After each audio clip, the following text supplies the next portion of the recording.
जी, अस्सलाम वालेकुम। आज हम डिस्कस करने वाले हैं kingdom protista, chapter number 1 biodiversity and classification. Lecture हमारा 6 है। तो हम स्टार्ट करते हैं आज का लेक्चर। इंट्रोडक्शन सबसे पहले। Eukaryotic organism, unicellular, colonial, simple, multicellular. Protista eukaryotic होता है, यानी कि इनके पास न्यूक्लियस होता है। यूनिसेलुलर है, यानी कि ये इसके पास सिर्फ एक सेल भी हो सकता है। कॉलोनियल यानी कि ये कॉलोनी बनाकर भी रहते हैं, यानी कि ये एक सेल है, ये अकेला नहीं रहेगा, ये बहुत सारे सेल के साथ मिलकर रहेगा। उसको हम कहते हैं ये कॉलोनियल। ठीक है। इसके बाद सिंपल भी हो सकते हैं ये, और मल्टी सेलुलर भी हो सकते हैं। ये हम आगे इसकी एग्जाम्पल डिस्कस करेंगे कि यूनिसेलुलर कौन से हैं, कॉलोनियल कौन से हैं और मल्टी सेलुलर कौन से हैं। अभी सिर्फ हम जनरल करैक्टर हम देख रहे हैं। नेक्स्ट है no multi cellular sex organ. Protista की एक बात ये है कि चाहे इसकी बॉडी मल्टी सेलुलर है, लेकिन इसका जो सेक्स आर्गन है वो सिर्फ एक सेल पर मुश्तमिल होगा, ज़्यादा सेल पर मुश्तमिल नहीं होता। Can be filamentous. इसकी बॉडी फॉर्म इस तरह से भी हो सकती है, यानी कि ये फिलामेंट की फॉर्म में भी हो सकते हैं, सिंपल फॉर्म में भी हो सकते हैं। मोस्टली ये एक्वेटिक होते हैं और मॉइस्ट इन्वायरमेंट में रहते हैं। अब प्रोटिस्टा की आगे 3 डिवीजन है, प्रोटोजोआ, एल्गी और मिक्सोमाइकोटा। इसको हम वन बाय वन डिस्कस करते हैं। सबसे पहले प्रोटोजोआ, यानी कि एनिमल लाइक प्रोटिस्ट, यानी कि ऐसे प्रोटिस्ट जिनके पास करैक्टर प्रोटिस्टा के ही हैं, लेकिन कुछ करैक्टर उसके एनिमल्स के साथ भी मिलते हैं। सबसे पहले क्या है कि ये यूनिसेलुलर होता है, एनिमल यूनिसेलुलर भी है, और हेट्रोट्रॉफिक होता है। हेट्रोट्रॉफिक का मतलब क्या है? अच्छा, अब इसमें हम देखें यूनिसेलुलर। यूनिसेलुलर का मतलब है कि इसका एक सेल पर यह मुश्तमिल होता है। और हेट्रोट्रॉफिक यानी कि ये अपनी खुराक खुद तैयार नहीं करता। फॉर एग्जांपल, अगर हम यहाँ पे देखें, ये पैरामीशियम है, ये यूनिसेलुलर है, आपको एक सेल ही नजर आएगा, ये किसी और सेल पे मुश्तमिल नहीं होता। इस सेल के अंदर डिफरेंट आगे इसके ऑर्गेनेले होते हैं। ये एक पूरा एनिमल है, पूरा ऑर्गेनिज्म है, लेकिन ये एक सेल पर मुश्तमिल होता है। ठीक है। और ये हेट्रोट्रॉपी है, यानी कि ये अपनी खुराक खुद तैयार नहीं करता, ये आगे छोटे ऑर्गेनिज्म जो इससे छोटे होंगे उसका ये शिकार करता है। ठीक है। Most using सीलिया।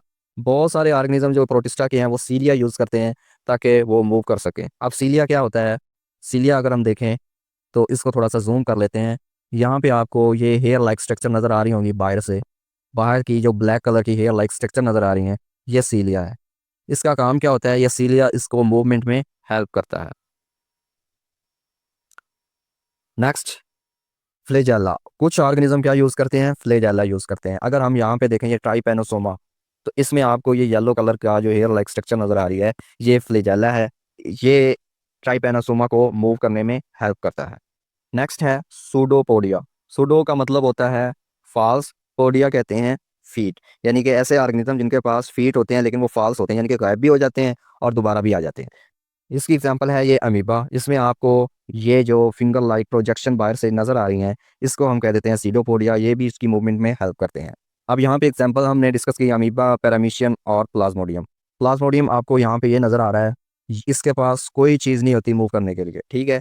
ये होस्ट की बॉडी के अंदर ही रहता है और उसके मटेरियल के ज़रिए मूव करता है, खुद ये मूव नहीं करता। दूसरा अमीबा हमने ये डिस्कस किया, और उसके बाद ट्राइपेनोसोमा और पैरामीशियम। ये 4 जो हैं ये एनिमल लाइक प्रोटिस्टा हैं। और इनका करेक्टर और भी है कि ये फ्री लिविंग। फ्री लिविंग का मतलब क्या है?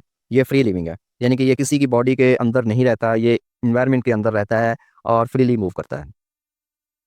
और बाकी जो 3 हैं ये पैरासाइटिक हैं, यानी कि ये किसी भी ऑर्गेनिज्म की बॉडी के अंदर रहते हैं और उनको कोई ना कोई बीमारी काज करते हैं।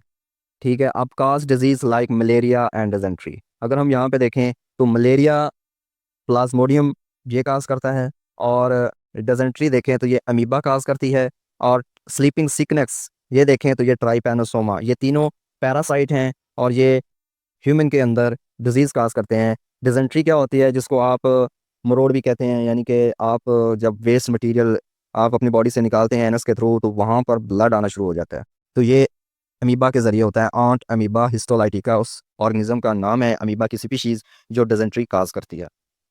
इसके बाद प्लाज्मोडियम ये मलेरिया काज करता है, और ट्राइपैनोसोमा ये स्लीपिंग सिकनेस काज करती है। और ये स्लीपिंग सिकनेस क्या होती है कि इसमें जब ये आपके जिस्म में चली जाती है तो आपको हर वक्त थकावट फील होती है, और नींद आने की जो फीलिंग है वो हर वक्त रहती है। इसको कहते हैं स्लीपिंग सिकनेस। नेक्स्ट अगर हम बात करें, सेकंड टाइप है इसकी प्लांट लाइक प्रोटिस्टा। तो ये ऑटोट्रॉफ होते हैं, क्योंकि प्लांट होता ही ऑटोट्रॉफ है, वो अपनी खुराक खुद तैयार करते हैं। तो ये भी जो प्रोटिस्टा है ये भी अपनी खुराक खुद तैयार करते हैं। परफॉर्म फोटोसिंथेसिस, और ये फोटोसिंथेसिस करते हैं, क्योंकि फोटोसिंथेसिस वही करता है जो अपनी खुराक खुद तैयार करता है। और अगर हम देखें हैव क्लोरोफिल, तो इनके पास क्लोरोफिल होता है। क्लोरोफिल का काम फोटोसिंथेसिस करवाना होता है, और इसके साथ साथ क्लोरोफिल के साथ कुछ और भी पिगमेंट होते हैं जो फोटोसिंथेसिस में इनकी हेल्प करते हैं। जिस तरह प्लांट के पास सेल वॉल होती है, उसी तरह इनके पास भी सेल वॉल होती है, और वो सेल वॉल किसकी बनी होती है? सेलुलोज की बनी होती है। अगर हम इसकी एग्जांपल देखें तो यूग्लिना, तो ये है यूग्लिना। और डायटम, अब यूग्लिना का एक जो यूनिक फीचर ये है कि जब इसको लाइट मिलती है तो ये प्लांट की तरह एक्ट करता है, यानी कि अपनी खुराक को तैयार करेगा। जैसे ही इनको लाइट नहीं मिलेगी तो ये फिर हेटरोट्रॉफिक हो जाता है, और फिर ये अपने से छोटे जो ऑर्गेनिज्म है उनको खाता है। ठीक है। डायटम्स ये एक्वेटिक है, और ये आपको नज़र आ रहा है डायटम्स, ये भी प्लांट लाइक प्रोटिस्टा है, और ये एक्वेटिक होता है, पानी के अंदर रहता है, और इसको लाइट मिलती रहती है तभी ये ज़िंदा रहेगा। और इसको ज़्यादातर यूज़ भी किया जाता है फ़िश कल्चर में, क्योंकि ये इसको जो छोटी मछलियाँ होती हैं, मछलियों के जो बच्चे होते हैं जिसको फ्राई या फिंगरलिंग कहते हैं, वो इनको बहुत शौक से खाते हैं। नेक्स्ट है वॉलवॉक्स। तो वॉलवॉक्स भी photosynthetic plant like protista algae है, और ये यूनिसेलुलर है, लेकिन ये कॉलोनी में रहता है, अकेला नहीं रहता। मैंने आपको बताया था कि ये एक सेल है, ये अकेला नहीं रहेगा, ये दूसरे सेल के साथ रहेगा।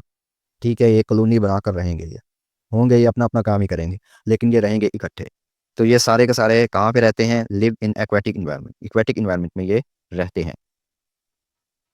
Next, fungi like protist. कुछ प्रोटिस्ट ऐसे होते हैं जो फंजाई लाइक होते हैं। फंजाई लाइक कैसे? कि ये सेप्रोफाइटिक होते हैं। फंजाई भी सेप्रोफाइटिक है। सेप्रोफाइटिक क्या होता है?